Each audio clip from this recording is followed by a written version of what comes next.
Welcome to part 10 on the Civil War. Now we're going to talk about the war's end and aftermath.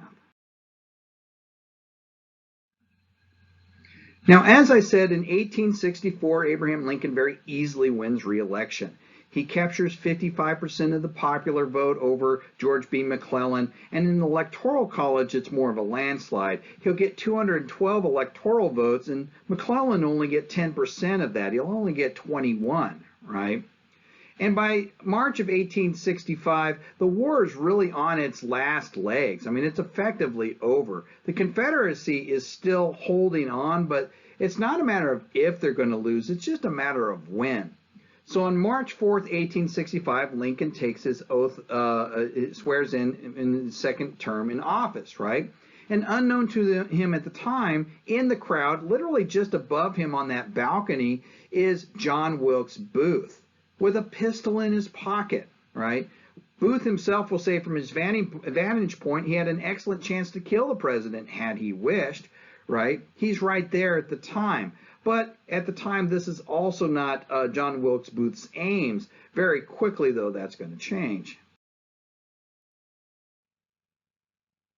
In the later stages of the war, Robert E. Lee had entrenched himself at a place called Petersburg. And you'll see that the tactics used in the entrenchments are reminiscent of what you'll see later during World War I. It's kind of a precursor of things to come. The technology is advancing faster than the tactics.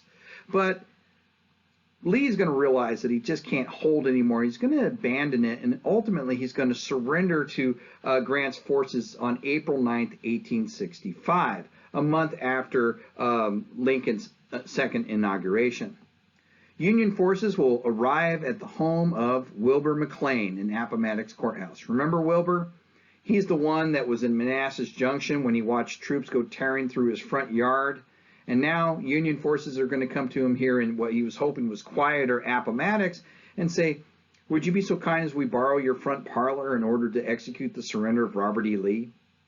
And so Wilbur McLean can at least hold the distinction of having the war begin in his front yard and end in his front parlor. On April 9th, 1865, Robert E. Lee will surrender to Ulysses S. Grant. And at that point, the war is effectively over. There are still Confederate forces out in the field. As a matter of fact, a large army under Joseph E. Johnston will surrender to William Tecumseh Sherman in Durham Station in North Carolina on April 26th. And the last battle of the Civil War will actually be fought here in Texas in May, right?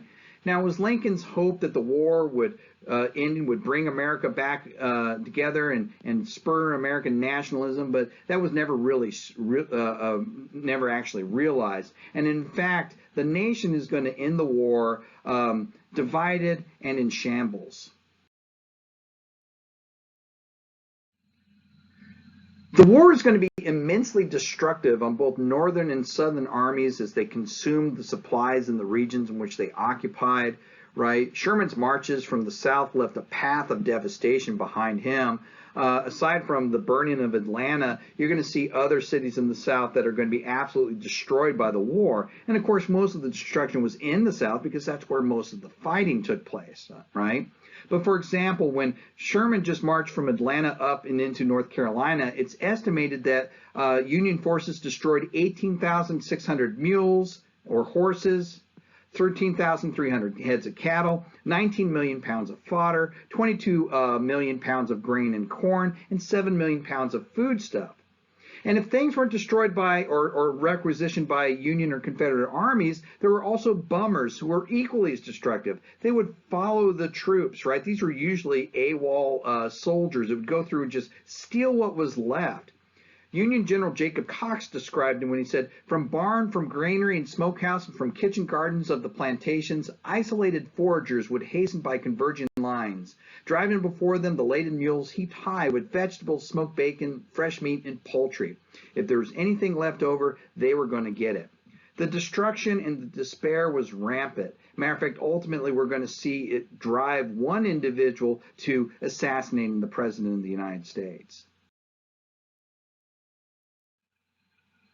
John Wilkes Booth was a Confederate sympathizer, but he was also a famous actor. In fact, his brother Edward Booth was the most famous actor in the United States at the time. So John Wilkes Booth was actually very well known, especially in Washington, D.C. circles.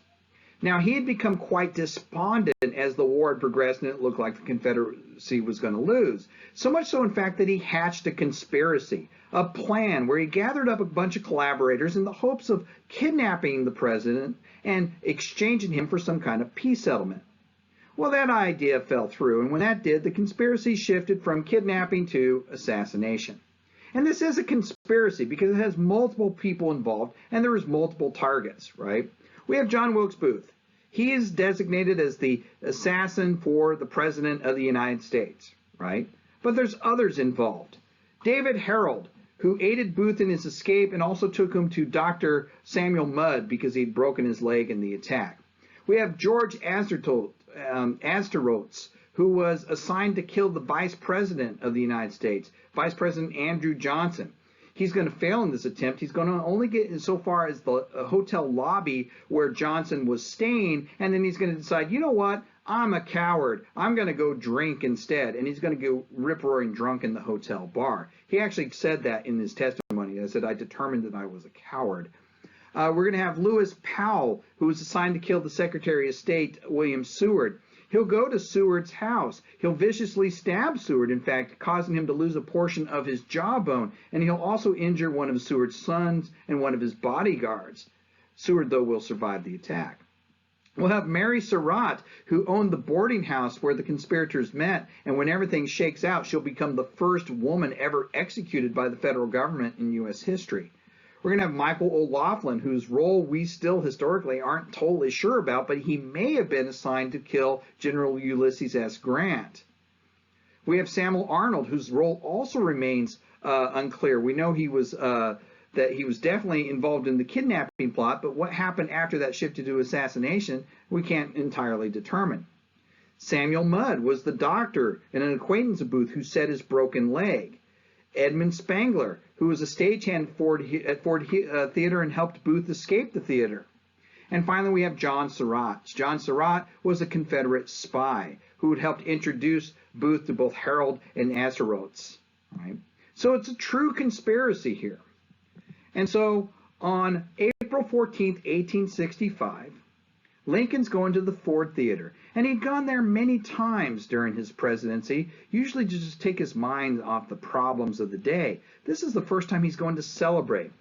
Matter of fact, Mary Todd Lincoln would later recount how on the ride to the theater, he was telling her, what do you want to do after this term is over? What do you want to do in our retirement? I say we go to Europe, right? He was already thinking about the future after the presidency, okay?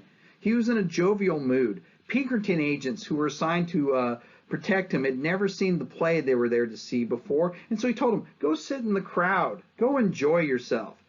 And so then when John Wilkes Booth came up with only a single person watching the door, well, he's a famous actor, of course they let him right in. But John Wilkes Booth at 10 p.m. on April 14th is going to step behind the president in his booth at Ford Theater, and with a derringer in hand, he is going to shoot the president at point-blank range in the back of the head. He'll jump from the balcony there, catching his spur in the bunting, slamming down onto the stage and breaking his leg. I don't know if that's where the term break a leg comes from, but I doubt it. And then, like I said, with some help, he will escape. He won't be caught until later on April 24th. He'll be surrounded on the farm of Richard Garrett.